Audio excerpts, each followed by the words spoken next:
ಪ್ರಸ್ತುತಪಡಿಸುತ್ತಿರುವ ಸತ್ಯವೇದ ಪಠಣ ಕಾರ್ಯಕ್ರಮಕ್ಕೆ ನಿಮ್ಮನ್ನು ಪ್ರೀತಿಯಿಂದ ಸ್ವಾಗತಿಸುತ್ತೇವೆ. ಪ್ರಿಯ ಕೇಳುಗರೆ, ಈ ಕಾರ್ಯಕ್ರಮವು ಸತ್ಯವೇದದಲ್ಲಿ ಇರುವಂತಹ ರಹಸ್ಯಗಳ ವಿವರಣೆಯ ಒಂದು ಕಾರ್ಯಕ್ರಮವಾಗಿದೆ. ಕೇಳಿರಿ, ಆಶೀರ್ವಾದ ಹೊಂದಿಕೊಳ್ಳಿರಿ. ನಿಮಗೆ ಪ್ರಶ್ನೆಗಳಿದ್ದಲ್ಲಿ ನಮ್ಮೊಟ್ಟಿಗೆ ನೀವು ಮಾತನಾಡಬೇಕಾದರೆ ನಮ್ಮ ಮೊಬೈಲ್ ಸಂಖ್ಯೆಯನ್ನು ನೀವು ಬರೆದಿಟ್ಟುಕೊಳ್ಳುವುದಾದರೆ ನಮ್ಮನ್ನು ಸಂಪರ್ಕಿಸಬಹುದು. ನಮ್ಮ ಮೊಬೈಲ್ ಸಂಖ್ಯೆ 9902606453. ಕರ್ತನಲ್ಲಿ ಪ್ರೀತಿಯುಳ್ಳ ದೇವಜನರೇ, ನಮ್ಮೆಲ್ಲರಿಗೂ ಯೇಸು ಕ್ರಿಸ್ತನ ಮಧುರ ನಾಮದಲ್ಲಿ ವಂದನೆಗಳನ್ನು ಸಲ್ಲಿಸೋನಾಗಿರುತ್ತೇನೆ. ಈ ದಿನಕ್ಕೆ ನಾವು ಆರಿಸಿಕೊಂಡಂಥ ವಾಕ್ಯ ಭಾಗ ಯೆಶಾಯ 1ನೇ ಅಧ್ಯಾಯ 11-17 ವಚನ ಹಾಗೂ ಲೂಕ 13ನೇ ಅಧ್ಯಾಯ 10-17 ವಚನ. ಈ ಎರಡು ಭಾಗವನ್ನು ನಾವು ಸ್ವಲ್ಪ ಹೊತ್ತು ಗಮನಿಸೋಣ, ಧ್ಯಾನ ಮಾಡೋಣ. ನಮ್ಮ ಜೀವಿತಗಳಲ್ಲಿ ನಾವು ಅನೇಕ ಬಾರಿ ಆಚರಣೆಗಳಿಗೆ ಅಥವಾ ಆಚಾರಗಳಿಗೆ ಹೆಚ್ಚು ಪ್ರಾಮುಖ್ಯತೆಯನ್ನು ಕೊಡುವುದನ್ನು ನಾವು ನೋಡ್ತೇವೆ. ನಮ್ಮ ಕುಟುಂಬದಲ್ಲಿರಬಹುದು, ಅಕ್ಕಪಕ್ಕದಲ್ಲಿರಬಹುದು, ಸಭೆಯಲ್ಲಿರಬಹುದು. ನಾವು ನೋಡುವಾಗ ಸಮಾಜದಲ್ಲಿ ಕೂಡ ಅನೇಕ ಸಮಯದಲ್ಲಿ ಯಾವುದು ಸರಿ ಯಾವುದು ತಪ್ಪು ಎಂಬಂಥ ಆಲೋಚನೆಯನ್ನು ಮಾಡದೆ, ಆ ವಿಷಯವಾಗಿ ನಾವು ಸ್ವಲ್ಪವಾದರೂ ವಿಶ್ಲೇಷಣೆ ಮಾಡದೆ ನಾವು ಒಂದು ರೀತಿಯಲ್ಲಿ ಕಣ್ಣು ಮುಚ್ಚಿಕೊಂಡು ಆಚಾರಗಳನ್ನು ಮಾಡುತ್ತಾ ಅನುಸರಿಸುತ್ತಾ ಹೋಗುವಂಥ ಪದ್ಧತಿಯನ್ನು ನಾವು ನೋಡಿದ್ದೇವೆ. ನಾವು ಕೂಡ ಅನೇಕ ಬಾರಿ ಮಾಡಲಿಕ್ಕೆ ಸಾಕು. ಆದ್ದರಿಂದ ಇವತ್ತು ಈ ವಾಕ್ಯದ ಮುಖಾಂತರವಾಗಿ ದೇವರು ನಮಗೆ ಕೆಲವು ವಿಷಯಗಳನ್ನು ನಮಗೆ ಪರಿಚಯ ಮಾಡ್ತಾ ಇದ್ದಾನೆ, ಎಚ್ಚರಿಕೆ ಕೊಡ್ತಾ ಇದ್ದಾನೆ. ಯೆಶಾಯನ ಗ್ರಂಥ 1ನೇ ಅಧ್ಯಾಯ 11ನೇ ವಚನಕ್ಕೆ ನಾವು ಬರುವಾಗ ಅಲ್ಲಿ ದೇವರ ವಾಕ್ಯದಲ್ಲಿ ಹೀಗೆ ಶುರುವಾಗತ್ತೆ. ಯೆಹೋವನು ಹೀಗನ್ನುತ್ತಾನೆ, ಲೆಕ್ಕವಿಲ್ಲದ ನಿಮ್ಮ ಯಜ್ಞಗಳು ನನಗೇಕೆ? ಟಗರುಗಳ ಸರ್ವಾಂಗ ಹೋಮ, ಪುಷ್ಟ ಪಶುಗಳ ಕೊಬ್ಬು ಇದೆಲ್ಲ ನನಗೆ ಸಾಕಾಯಿತು. ಹೋರಿ ಕುರಿ ಹೋತ ರಕ್ಷಕ್ಕೆ ನಾನು ಒಲಿಯನು. ನನ್ನ ಸನ್ನಿಧಿಯಲ್ಲಿ ಕಾಣಿಸಿಕೊಳ್ಳಬೇಕೆಂದು ನೀವು ಬರುತ್ತೀರಲ್ಲ, ನನ್ನ ಪ್ರಾಕಾರಗಳನ್ನು ತುಳಿಯಲು ಯಾರು ನಿಮ್ಮನ್ನು ಕೇಳಿಕೊಂಡರೆಂಬುದಾಗಿ ವಾಕ್ಯ ಹೇಳುತ್ತೆ. ಪ್ರಿಯರೇ, ಅಂದರೆ ದೇವರು ಇಲ್ಲಿ ಹೇಳುವಂಥ ಒಂದು ಮುಖ್ಯವಂತ ಮಾತನ್ನು ನೋಡಿಕೊಳ್ಳುವಾಗ ದೇವರು ಆಳವಾದ ಧಾರ್ಮಿಕ ಸಮುದಾಯವನ್ನು ಉದ್ದೇಶಿಸಿ ಮಾತನಾಡ್ತಾ ಇದ್ದಾನೆ. ಇಲ್ಲಿ ಈ ಜನರು ಬಹಳ ಧಾರ್ಮಿಕರಾಗಿದ್ದರು. ಇಸ್ರಾಯೇಲರಾಗಿರ್ಬೋದು ಅಥವಾ ಯಹೂದ್ಯರಾಗಿರಬಹುದು. ಇವರು ದೇವರನ್ನು ಬಹಳ ಧಾರ್ಮಿಕವಾಗಿ ಅವನ ಆಲಯಕ್ಕೆ ಬರುವಂಥದ್ದು, ಯಜ್ಞ ಅರ್ಪಿಸುವಂಥದ್ದು, ಕಾಣಿಕೆ ಕೊಡುವಂಥದ್ದು, ಇಂಥ ಕೆಲಸಗಳನ್ನು ಬಹಳ ಚಾಚೂ ತಪ್ಪದೆ ಮಾಡ್ತಾ ಇದ್ದರು. ಇದನ್ನು ದೇವರು ನೋಡಿ ನೋಡಿ ಸಾಕಾಗಿ ಹೋಗುತ್ತೆ. ಯಾಕಂದರೆ ದೇವರ ವಾಕ್ಯದಲ್ಲಿ ಹೇಳುವಾಗೆ ಅವರು ನನ್ನನ್ನು ತಮ್ಮ ತುಟಿಗಳಿಂದಷ್ಟೇ ಸನ್ಮಾನಿಸ್ತಾರೆ ಹೊರತು ಇವರ ಹೃದಯಗಳು ದೂರವಾಗಿ ಎಂಬುದಾಗಿ ಆತನು ಹೇಳುವುದನ್ನು ನಾವು ಓದಿಕೊಳ್ತೇವೆ. ಪ್ರಿಯರೇ, ಇವರು ದೇವಾಲಯಕ್ಕೆ ಕ್ರಮವಾಗಿ ಬರ್ತಾರೆ, ಪ್ರಾರ್ಥನೆಗಳನ್ನು ಸಲ್ಲಿಸ್ತಾರೆ. ಆದರೂ ದೇವರು ಈ ಚಟುವಟಿಕೆಗಳಿಗೆ ತೀವ್ರವಾದ ತಿರಸ್ಕಾರವನ್ನು ಇಲ್ಲಿ ವ್ಯಕ್ತಪಡಿಸುವುದನ್ನು ನಾವು ನೋಡಬಹುದು. ಪ್ರಿಯರೇ, ಯಾಕೆ? ಇದಕ್ಕೆ ಮುಖ್ಯ ಕಾರಣ ಅಂತಂದರೆ ಈ ಆಚರಣೆಗಳು ಬೇಕು ಬೇಡ ಅಂತಲ್ಲ, ಆದರೆ ಈ ಆಚರಣೆಗಳ ಹಿಂದೆ ಅವಿಧೇಯತೆ ಇದೆ. ಅಲ್ಲಿ ವಿಧೇಯತೆ ಇಲ್ಲದ ಕಾರಣ, ದೇವರ ವಾಕ್ಯಕ್ಕೆ ದೇವರ ಆಜ್ಞೆಗಳಿಗೆ ವಿಧೇಯತೆ ಇಲ್ಲದ ಕಾರಣ ದೇವರು ಇದನ್ನು ಒಪ್ಪುತ್ತಾ ಇಲ್ಲ, ಆತನು ಅದನ್ನು ತಿರಸ್ಕರಿಸ್ತಾ ಇದ್ದಾನೆ. ಪ್ರಿಯರೇ, ಆದರೂ ಆರಾಧನೆಯಲ್ಲಿ ಅವರ ಹಾಜರಾತಿ, ಅವರು ಬರುವಂಥದ್ದು ಅವರ ನೈತಿಕ ಬಾಧ್ಯತೆಗಳಿಂದ ಮುಕ್ತವಾಗಿದೆ ಎಂಬಂತೆ ವರ್ತನೆ ಮಾಡ್ತಾ ಇದ್ದಾರೆ. ಪ್ರಿಯರೇ, ಅಂದರೆ ಆರಾಧನೆಗೆ ಬರುವಂಥದ್ದು ನಾನು ಸುಮ್ಮನೆ ಬರ್ತೇನೆ, ನಾನು ಆರಾಧಿಸ್ತೇನೆ, ಪ್ರಾರ್ಥನೆ ಮಾಡ್ತೇನೆ, ನಾನು ಹೋಗ್ತೇನೆ ಎಂಬುದಾಗಿ ಹೇಳುವಂಥ ಒಂದು ಮನೋಭಾವ. ನಿಜವಾದಂಥ ಪರಿವರ್ತನೆ, ನಿಜವಾದಂಥ ಬದಲಾವಣೆಗೆ ಅವರು ಸಿದ್ಧರಾಗಿರಲಿಲ್ಲ. ಅದಕ್ಕೋಸ್ಕರವಾಗಿ ದೇವರು ಬಹಳ ಕಠಿಣವಾಗಿ ನಿಮ್ಮನ್ನು ಯಾರು ಬರಲಿಕ್ಕೆ ಕೇಳಿಕೊಂಡ್ರು ಆಲಯಕ್ಕೆ ಎಂಬುದಾಗಿ ಕೇಳುವಂಥ ವಿಷಯವನ್ನು ನಾವು ಓದ್ತೇವೆ. ಪ್ರಿಯರೇ, ನಮಗೆ ಗೊತ್ತು, ಆಲಯ ಅದು ದೇವರ ಸ್ಥಾನವಾಗಿದೆ, ದೇವರು ಇರುವಂಥ ಸ್ಥಳ ಎಂಬುದಾಗಿ ನಾವು ಗಮನಿಸ್ತೇವೆ, ಅರ್ಥ ಮಾಡಿಕೊಂಡಿದ್ದೇವೆ. ದೇವರು ವಾಸಿಸುವಂಥ ಸ್ಥಳ ಎಂಬುದಾಗಿ ಯಹೂದ್ಯರು ಇಸ್ರಾಯೇಲ್ ಕೂಡ ತಿಳ್ಕೊಂಡಿದ್ದರು. ಅದಕ್ಕಾಗಿ ದೇವರು ಇರುವಂಥ ಸ್ಥಳ ದೇವರ ಸ್ಥಳವಾಗಿತ್ತು. ಹಾಗೆ ಕೇಳ್ತಾನೆ, ನಿಮ್ಮನ್ನು ಯಾರು ಕೇಳಿಕೊಂಡ್ರೆ ಬರಲಿಕ್ಕೆ? ವಿಧೇಯತೆ ಇಲ್ಲದೆ ಯಾಕೆ ಬರ್ತಿದೆ ಎಂಬುದಾಗಿ ಆತನ ಪ್ರಶ್ನೆ ಮಾಡ್ತಾ ಇದ್ದಾನೆ. ಪ್ರಿಯರೇ, ಅದೇ ಯೆಶಾಯ 1ನೇ ಅಧ್ಯಾಯ 12ರಿಂದ ಮುಂದಕ್ಕೆ ಓದಿಕೊಳ್ಳುವಾಗ 13ರಿಂದ ಗೊತ್ತಾಗುತ್ತೆ. ವ್ಯರ್ಥ ನೈವೇದ್ಯವನ್ನು ಇನ್ನೂ ತಾರದಿರಿ, ಧೂಪವು ನನಗೆ ಅಸಹ್ಯ ಎಂಬುದಾಗಿ ಆತನು ಹೇಳ್ತಾನೆ. ಪ್ರಿಯರೇ, ಅಧರ್ಮದಿಂದ ಕೂಡಿದ ಸಂಘವನ್ನು ನಾನು ಸಹಿಸಲಾರೆನು ಎಂಬುದಾಗಿ ಆತನು ಹೇಳ್ತಾನೆ. ಪ್ರಿಯರೇ, ಇವು ನನಗೆ ಭಾರ, ಸಹಿಸಲು ಬೇಸರ ಹೇಳ್ತಾನೆ. ಹಾಗಾದ್ರಿಂದ ಬಹಳ ಪ್ರಾಮುಖ್ಯವಾದ ಅಂಶ, ನಾವು ದೇವರ ಸಂತಾನಕ್ಕೆ ಬರುವಾಗ ವಿಧೇಯತೆಯಿಂದ ಬರಬೇಕೇ ಹೊರತು ಬೇರೆ ಯಾವುದನ್ನು ನಾವು ಬಿಟ್ಟು ಬಿಡಬಾರದು. ವಿಧೇಯತೆ ಇಲ್ಲದೆ ಹೋದರೆ ಇನ್ನೇನು ಪ್ರಯೋಜನ ಇಲ್ಲ ಎಂಬುದಾಗಿ ದೇವರ ವಾಕ್ಯದಲ್ಲಿ ದೇವರು ನಮ್ಮನ್ನು ಎಚ್ಚರಿಸ್ತಾ ಇದ್ದಾನೆ. ಪ್ರಿಯರೇ, ವಿಧೇಯತೆ ಇಲ್ಲದ ಆರಾಧನೆ ಕೂಡ ಅವಮಾನಕರವಾಗಿದೆ ಪ್ರಿಯರೇ. ದೇವರು ಹೇಳುವಂತೆ ನನ್ನ ಅಂಗಳಗಳಿಂದ ತುಳಿಯಬಾರದೆಂಬುದಾಗಿ ಆತನು ಹೇಳ್ತಾನೆ. ವಚನ 15ಕ್ಕೆ ಬರುವಾಗ ಅಲ್ಲಿ ನೀವು ನನ್ನ ಕಡೆ ಕೈ ಎತ್ತುವಾಗ ನಿಮ್ಮನ್ನು ನೋಡದಂತೆ ನನ್ನ ಕಣ್ಣುಗಳನ್ನು ಮರೆಮಾಡಿಕೊಳ್ಳುವನೆಂಬುದಾಗಿ ಆತನು ಹೇಳ್ತಾನೆ. ಯಾಕೆ ಅಂದರೆ, ಹೌದು, ನೀವು ಬಹು ಪ್ರಾರ್ಥನೆಗಳನ್ನು ಮಾಡಿದನ್ನು ಕೇಳೇನು, ನಿಮ್ಮ ಕೈಗಳಲ್ಲಿ ರಕ್ತವು ತುಂಬಿದೆ ಎಂಬುದಾಗಿ ಆತನು ಹೇಳ್ತಾನೆ ಪ್ರಿಯರೇ. ಯಾವಾಗ ನಮ್ಮ ಜೀವಿತಗಳಲ್ಲಿ ಶುದ್ಧತೆ ಇಲ್ಲವೋ, ಯಾವಾಗ ಅವಿಧೇಯತೆ ತುಂಬಿಕೊಂಡಿದೆಯೋ, ನಮ್ಮ ಕೈಗಳಲ್ಲಿ ರಕ್ತ ಉಂಟು ಪ್ರಿಯರೇ. ನಾವು ಕೊಲೆ ಮಾಡಿದ್ದೆ ಎಂಬುದಾಗಲ್ಲ, ಇನ್ನೊಬ್ಬರನ್ನ ಅನ್ಯಾಯವಾಗಿ ಚುಚ್ಚಿದ್ದೆ ಎಂಬುದಾಗಿ ಅಲ್ಲ, ಬದಲಾಗಿ ನಮ್ಮ ಮಾತುಗಳಿಂದ ಜನರನ್ನು ನೋಯಿಸಿದ್ದೇವೆ, ನಾವು ಅವಿಧೇಯತೆಯಿಂದ ದೇವರನ್ನು ನೋಯಿಸಿದ್ದೇವೆ ಪ್ರಿಯರೇ. ಇದನ್ನು ಆತನು ಇಷ್ಟಪಡ್ತಾ ಇಲ್ಲ, ಇದನ್ನು ಆತನು ನನಗೆ ಬೇಡ ಎಂಬುದಾಗಿ ಆತನು ಹೇಳ್ತಾ ಇದ್ದಾನೆ ಪ್ರಿಯರೇ. ಮತ್ತು ಮುಂದೆ ವಾಕ್ಯ ಅಲ್ಲೇ ಓದಿಕೊಳ್ಳುವಂತೆ 16ನೇ ವರ್ಷದಲ್ಲಿ ನಿಮ್ಮನ್ನು ತೊಳೆದುಕೊಳ್ಳಿರಿ, ಶುದ್ಧ ಮಾಡಿಕೊಳ್ಳಿರಿ ಎಂಬುದಾಗಿ ಆತನು ಹೇಳ್ತಾನೆ ಪ್ರಿಯರೇ. ನಮ್ಮ ಪ್ರಾರ್ಥನೆಗಳನ್ನು ಕೇಳುವಂಥ ದೇವರು ತನ್ನ ಕಿವಿಗಳನ್ನು ಮುಚ್ಚಿಕೊಂಡು ಬಿಟ್ಟರೆ ನಮ್ಮ ಗತಿ ಏನು ಪ್ರಿಯರೇ? ಜನರು ದೀರ್ಘಕಾಲ ಪ್ರಾರ್ಥನೆ ಮಾಡ್ತಾ ಇರುವಾಗ ದೇವರು ತನ್ನ ಕಣ್ಣುಗಳನ್ನು ಮುಚ್ಚಿಕೊಳ್ತೇನೆ, ಕಿವಿಗಳನ್ನು ಮುಚ್ಚಿಕೊಳ್ತೇನೆ ಅಂತ ಹೇಳೋದಾದರೆ ನಮ್ಮ ಜೀವನ ಶೈಲಿ ಹೇಗಿದೆ? ನಾನು ಬೇಕೆಂದು ಮನಬಂದಂತೆ ಜೀವನ ಬೇಕೆಂದಂತೆ ಜೀವನ ಮಾಡುತ್ತಾ ಆಮೇಲೆ ಆಲಯಕ್ಕೆ ಬಂದು ನಾನು ದೇವರ ಆರಾಧನೆ ಮಾಡ್ತೇನೆ, ವರ್ಷಿಪ್ ಮಾಡ್ತೇನೆ, ಹಾಡು ಹೇಳ್ತೇನೆ ಅಂತ ಹೇಳಿದರೆ ಆತನಿಗೆ ಅದು ಅಸಹ್ಯ ಎಂಬುದಾಗಿ ವಾಕ್ಯ ಹೇಳ್ತದೆ ಪ್ರಿಯರೇ. ವಿಧೇಯತೆ ಇಲ್ಲದೆ ಮಾಡುವಂಥ ಯಜ್ಞಗಳು ಅದು ಅಸಹ್ಯ ಎಂಬುದಾಗಿ ದೇವರ ವಾಕ್ಯದಲ್ಲಿ ದೇವರು ತಾನೇ ಹೇಳಿದ್ದಾನೆ ಪ್ರಿಯರೇ. ಸಮುವೇಲನು ಸೌಲನಿಗೆ ಹೇಳುವ ಹಾಗೆ ವಿಧೇಯತೆಗಿಂತ ಯಜ್ಞ ನೈವೇದ್ಯಗಳು ಹೆಚ್ಚು ಎಂಬುದಾಗಿ ಹೇಳುವಂಥ ಮಾತು. ನಾವು ಯಾವಾಗಲೂ ವಿಧೇಯತೆಗೆ ಹೆಚ್ಚಿನ ಆದ್ಯತೆ ಕೊಡಬೇಕು. ಆಗ ಮಾತ್ರ ನಮ್ಮ ಆರಾಧನೆ ಶುದ್ಧವಾಗಿರುತ್ತೆ. ಆಗ ಮಾತ್ರ ದೇವರು ನಮ್ಮ ಪ್ರಾರ್ಥನೆಯನ್ನು ಕೇಳಲಿಕ್ಕೆ ಅವಕಾಶವಾಗ್ತದೆ. ಆತನು ಕಿವಿಯನ್ನು ಕಣ್ಣನ್ನು ಮುಚ್ಚಿಕೊಳ್ಳೋದಿಲ್ಲ. ಬಹಳ ಪ್ರಾಮುಖ್ಯವಾದ ವಿಷಯ, ಖಾಲಿ ಆಚರಣೆಗಳನ್ನು ದೇವರು ನಿರಾಕರಿಸ್ತಾನೆ ಪ್ರಿಯರೇ. ಸಾಂಪ್ರದಾಯಿಕ ಜೀವಿತ ಆತನಿಗೆ ಬೇಡ ಎಂಬುದಾಗಿ ಆತನು ನೇರವಾಗಿ ಇಲ್ಲಿ ಹೇಳ್ತಾ ಇದ್ದಾನೆ. ಯೆಶಾಯ 1:12-15 ಅದೇ 16 ನಾವು ಓದಿಕೊಂಡಂತೆ ಬರುವಾಗ ಆತನು ಬಯಸುವುದೇನೆಂದರೆ ಪರಿವರ್ತನಾ ಕ್ರಿಯೆಗೆ ಕರೆ ಕೊಡ್ತಾ ಇದ್ದಾನೆ. 16ನೇ ವಚನದಲ್ಲಿ ನಿಮ್ಮನ್ನು ತೊಳೆದುಕೊಳ್ಳಿರಿ, ಶುದ್ಧ ಮಾಡಿಕೊಳ್ಳಿರಿ, ನನ್ನ ಕಣ್ಣೆದುರಿನ ನಿಮ್ಮ ದುಷ್ಕೃತ್ಯಗಳನ್ನು ತೊಲಗಿಸಿರಿ, ದುರಾಚಾರವನ್ನು ಬಿಡಿರಿ, ಸದಾಚಾರವನ್ನು ಅಭ್ಯಾಸ ಮಾಡಿರಿ, ನ್ಯಾಯನಿರತರಾಗಿರಿ, ಹಿಂಸಕರನ್ನು ತಿದ್ದಿ ಸರಿಪಡಿಸಿರಿ, ಅನಾಥನಿಗೆ ನ್ಯಾಯ ತೀರಿಸಿರಿ, ವಿಧವೆಯ ಪಕ್ಷವಾಗಿ ವಾದಿಸಿರಿ ಎಂಬುದಾಗಿ ಆತ ಹೇಳ್ತಾನೆ ಪ್ರಿಯರೇ. ಹಾಗಾದರೆ ದೇವರು ನಮ್ಮನ್ನು ಕೇವಲ ಖಂಡಿಸಿ ನಮ್ಮನ್ನು ಹೀಯಾಳಿಸಿ ಬಿಡುವಂಥದ್ದಲ್ಲ, ಆದರೆ ಆತನು ನಿಜವಾದ ಸಂಬಂಧಕ್ಕೆ ಸ್ಪಷ್ಟವಾದ ಮಾರ್ಗವನ್ನು ನಮಗೆ ತಿಳಿಸುವಾತನಾಗಿದ್ದಾನೆ. ನಾವು ಏನು ಮಾಡಿದರೆ ನಮ್ಮ ಜೀವಿತ ಹಳೆ ಜೀವಿತವನ್ನು ಬಿಟ್ಟು ಹೊಸ ಜೀವಿತಕ್ಕೆ ಬರಬಹುದು, ಹೇಗೆ ಆತನು ಮತ್ತೆ ಪ್ರಾರ್ಥನೆ ಕೇಳಲಿಕ್ಕೆ ಅವಕಾಶ ಉಂಟು ಎಂಬುದು ನಮಗೆ ಆತನ ಮಾರ್ಗ ತೋರಿಸ್ತಾನೆ ಪ್ರಿಯರೇ. ಕೈ ಬಿಡುವ ದೇವರಲ್ಲ, ಕೈ ಹಿಡಿಯುವ ದೇವರು ನಮ್ಮ ಜೊತೆ ಇದ್ದಾನೆ. 16ನೇ ವಚನ ನೋಡಿಕೊಳ್ಳುವಾಗ ಆಂತರಿಕ ಶುದ್ಧೀಕರಣ ಆತನ ಬಯಸ್ತಾ ಇದ್ದಾನೆ. ಶುದ್ಧ ಮಾಡಿಕೊಳ್ಳ್ರಿ ಎಂಬುದಾಗಿ ಆತನ ಎಚ್ಚರಿಕೆ ಕೊಡ್ತಾ ಇದ್ದಾನೆ ಪ್ರಿಯರೇ. ಇದು ನಿಜವಾದ ಪಶ್ಚಾತ್ತಾಪ ಮತ್ತು ಎಲ್ಲ ದುಷ್ಟ ನಡವಳಿಕೆಗಳಿಂದ ದೂರವಾಗುವುದನ್ನು ಆತನು ಬಯಸ್ತಾನೆ ಪ್ರಿಯರೇ. ಆಂತರಿಕ ಶುದ್ಧೀಕರಣ ಬಹಳ ಪ್ರಾಮುಖ್ಯ. ಮತ್ತು ಅಲ್ಲೇ ಮುಂದೆ ಓದುವಾಗ ಬಾಹ್ಯ ಕ್ರಿಯೆಯನ್ನು ಕೊಡಬೇಕು. ನಮ್ಮ ಆಂತರಿಕ ಬದಲಾವಣೆ ಹೊರಗೆ ಕಾಣಿಸಿಕೊಳ್ಳಬೇಕು. ಹೇಗೆ ಕಾಣಿಸಿಕೊಳ್ಳಬೇಕು? ಕೆಟ್ಟದ್ದನ್ನು ಮಾಡೋದನ್ನು ನಿಲ್ಲಿಸಿರಿ ಎಂಬುದಾಗಿ ಆತನು ಹೇಳ್ತಾನೆ. ಒಳ್ಳೆಯದನ್ನು ಮಾಡೋದನ್ನು ಕಲಿರಿ ಎಂಬುದಾಗಿ ಆತನು ಹೇಳ್ತಾನೆ ಪ್ರಿಯರೇ. ಹಾಗಾದರೆ ಒಂದು ಕಡೆ ಬಿಡಬೇಕು ಕೆಟ್ಟದ್ದನ್ನು, ಅಷ್ಟೇ ಸಾಲದು, ಒಳ್ಳೆಯದನ್ನು ಮಾಡೋದನ್ನು ಕಲ್ತ್ಕೊಳ್ಬೇಕು ನಾವು. ಆಗ ನಾವು ಕ್ರಿಸ್ತನಲ್ಲಿ ಬೆಳೀಲಿಕ್ಕೆ ಅವಕಾಶ ಆಗುತ್ತೆ, ದೇವರನ್ನ ಘನಪಡಿಸಲಿಕ್ಕೆ ಅವಕಾಶ ಆಗುತ್ತೆ, ಆತನಿಗೆ ವಿಜಯವಾಗಿ ಬಾಳಲಿಕ್ಕೆ ಅವಕಾಶ ಆಗುತ್ತೆ ಪ್ರಿಯರೇ. ಮತ್ತು ಹಾಗೆ ಮುಂದೆ ಹೋಗುವಾಗ ತಪ್ಪು ಮಾಡೋದು ಮಾತ್ರ ಅಲ್ಲ, ನಾವು ಸಕ್ರಿಯವಾಗಿ ಒಳ್ಳೆಯದನ್ನು ಮಾಡಬೇಕೆಂಬುದಾಗಿ ಆತನನ್ನು ಉತ್ತೇಜಿಸ್ತಾ ಇದ್ದಾನೆ, ನಮ್ಮನ್ನು ಬಲಪಡಿಸ್ತಾ ಇದ್ದಾನೆ ಪ್ರಿಯರೇ. ಮತ್ತು 17ನೇ ವಚನದಲ್ಲಿ ನಾವು ಓದಿಕೊಂಡ ಹಾಗೆ ಸದಾಚಾರವನ್ನು ಅಭ್ಯಾಸ ಮಾಡಿರಿ, ನ್ಯಾಯ ನಿರತರಾಗಿರಿ ಎಂಬುದಾಗಿ ಹೇಳ್ತಾರೆ ಪ್ರಿಯರೇ. ನಾವು ಆರಾಧನೆಯಾಗಿ ಸಾಮಾಜಿಕ ನ್ಯಾಯವನ್ನು ಎತ್ತಿ ಹಿಡಿಬೇಕು. ಬರೀ ನಾವು ಒಬ್ಬರಿಗೆ ಒಳ್ಳೇದು ಮಾಡ್ಕೊಂಡಿರೋದಷ್ಟೇ ಅಲ್ಲ, ನಾವು ಪ್ರತಿಯೊಂದು ವಿಷಯದಲ್ಲಿಯೂ ನಾವು ಕರ್ತನನ್ನು ಘನಪಡಿಸುವಾಗ ನಾವು ಸಾಮಾಜಿಕ ನ್ಯಾಯವನ್ನು ಎತ್ತಿಡಿಬೇಕು.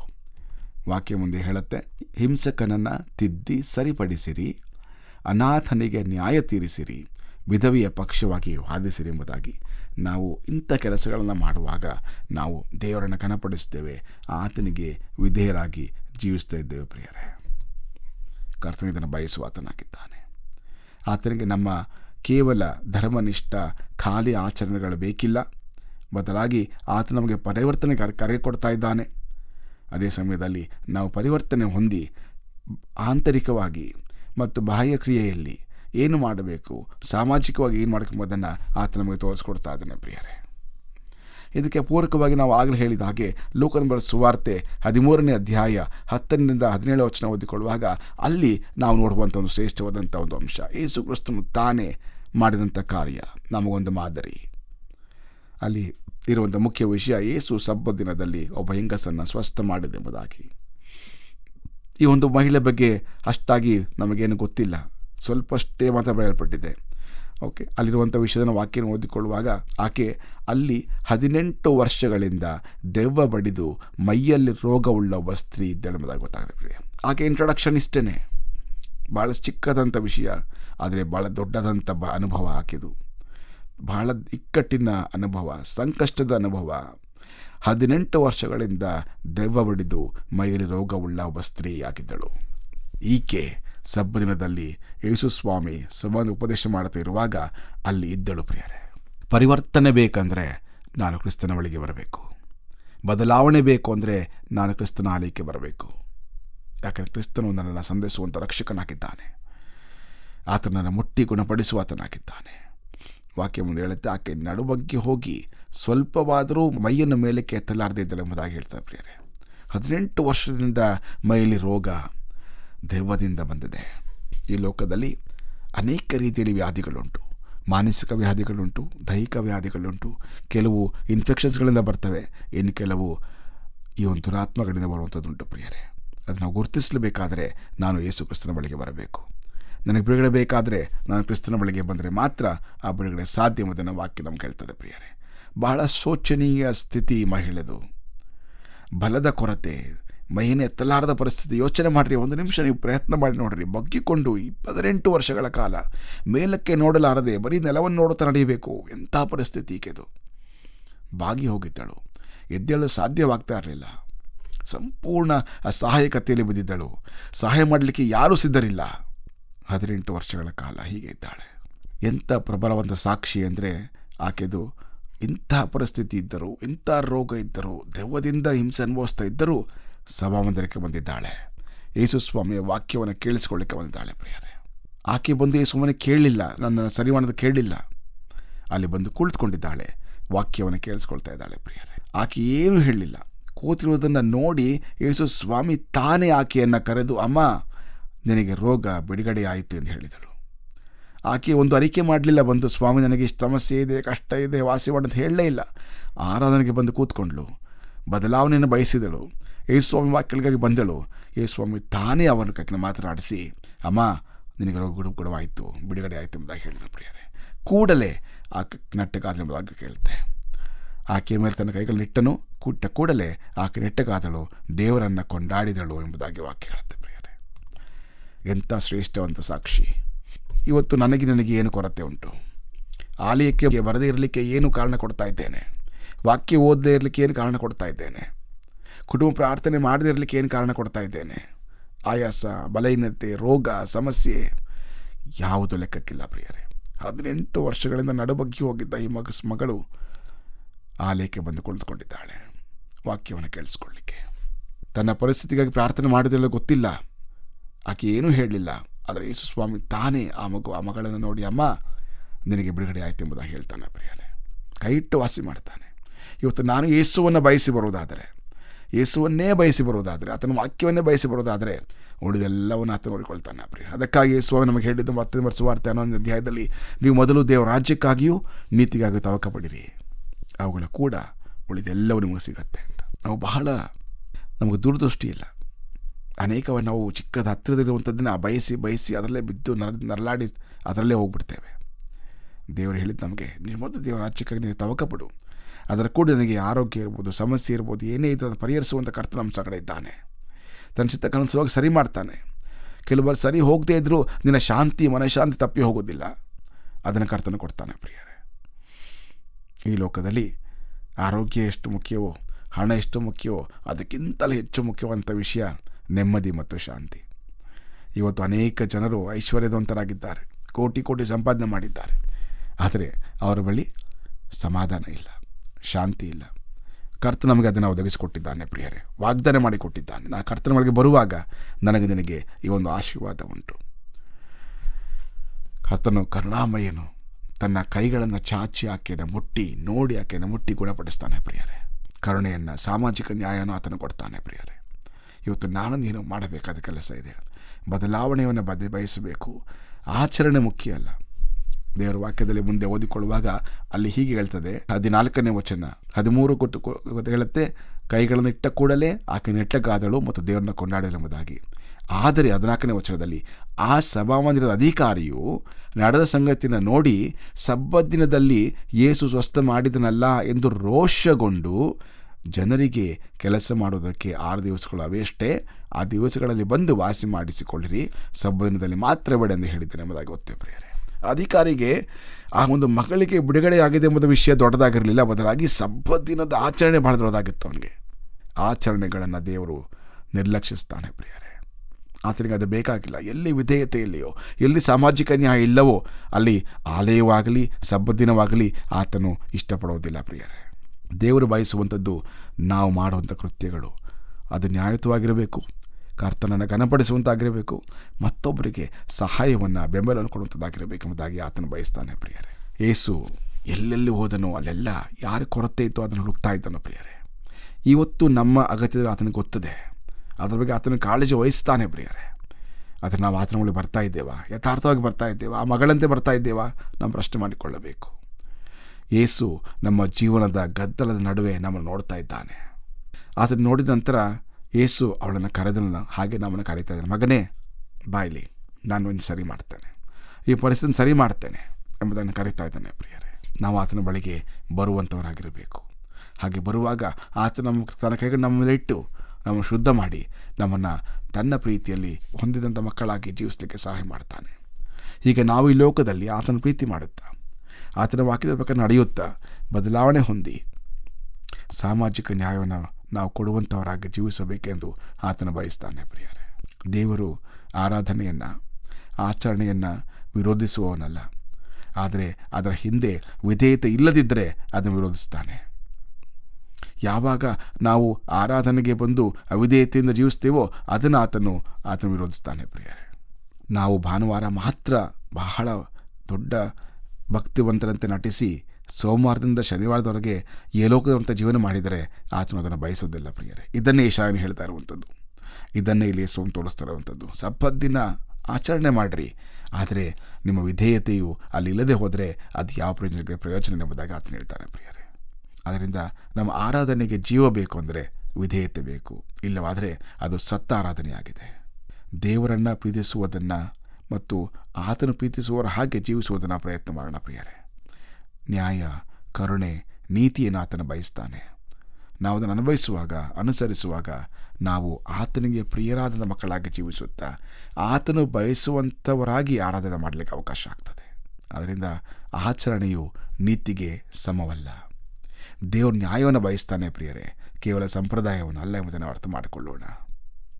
ದುರ್ಬಲರಿಗೆ ಸಕ್ರಿಯವಾಗಿ ಕಾಳಜಿನ ಒದಗಿಸುವುದೇ ನಿಜವಾದ ಒಂದು ಆರಾಧನೆ ಸಮಾಜದಲ್ಲಿ. ಇದು ನಾವು ಬಲಪಡಿಸೋಣ, ಅನುಸರಿಸೋಣ, ಕರ್ತನನ್ನು ನಾವು ಘನಪಡಿಸೋಣ. ದೇವರು ಈ ವಾಕ್ಯಗಳನ್ನು ಆಶೀರ್ವದಿಸಲಿ. ಪ್ರಾರ್ಥನೆ ಮಾಡೋಣ. ಪರಿಶುದ್ಧನಾಗಿರುವಂಥ ನಮ್ಮ ತಂದೆಯೇ, ನಿನ್ನ ವಾಕ್ಯಗಳಿಗಾಗಿ ಸ್ತೋತ್ರ ಸ್ವಾಮಿ. ಯೆಶಾಯ ನಮಗೆ ಈಗ ಎಚ್ಚರಿಸಿದ ಹಾಗೆ ಕರ್ತನೆ, ನಾವು ಆಚರಣೆಗಳನ್ನು ಮಾತ್ರ ಮಾಡುವವರಾಗಿರದೆ, ನಾವು ಕಾಟಾಚಾರಕಾಯಿ ಕೆಲಸಗಳನ್ನು ಮಾಡದೆ, ನಾವು ಪೂರ್ಣ ವಿಧೇಯತೆಯಿಂದ ನಿನ್ನನ್ನು ಕಂಡುಕೊಳ್ಳುವಂತೆ, ನಿನ್ನ ಪ್ರೀತಿಸುವಂತೆ, ಆರಾಧಿಸುವಂತೆ ನಮ್ಮನ್ನು ಬಲಪಡಿಸಿ ನಡೆಸಬೇಕೆಂದು ಬೇಡಿಕೊಡ್ತೇನೆ ಸ್ವಾಮಿ. ಕರ್ತನೆ, ನಿನ್ನ ವಾಕ್ಯವನ್ನು ಬಯಸಿ ಬಂದಂಥ ಆ ಮಹಿಳೆಯಂತೆ ನಾವು ಕೂಡ ಸ್ವಾಮಿ ನಿನ್ನ ವಾಕ್ಯವನ್ನು ಬಯಸಿ ಬರೋದು ಸಹಾಯ ಮಾಡು. ಅದರ ಮುಖಾಂತರ ನಿನ್ನ ಮಾಡಿದ ಕಾರ್ಯಗಳನ್ನು ನಾವು ಅನುಭವಿಸುತ್ತಾ, ಅದ್ಭುತಗಳನ್ನು ಆನಂದಿಸುತ್ತಾ ನಿನಗಾಗಿ ಜೀವಿಸುವಂತ ಸಹಾಯ ಮಾಡು ಸ್ವಾಮಿ.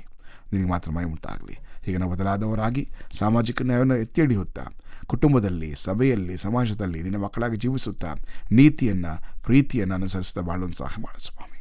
ನಿನಗೆ ಮಾತ್ರ ಮೈ ಉಂಟಾಗಲಿ. ಯೇಸು ಕ್ರಿಸ್ತ ನಾವು ಪ್ರಾರ್ಥನೆ ಸ್ತೋತ್ರ ಮಾಡುತ್ತಾ ಬಿಡೋದು ನಮ್ಮ ತಂದೆಯೇ. ಆಮೇನ್.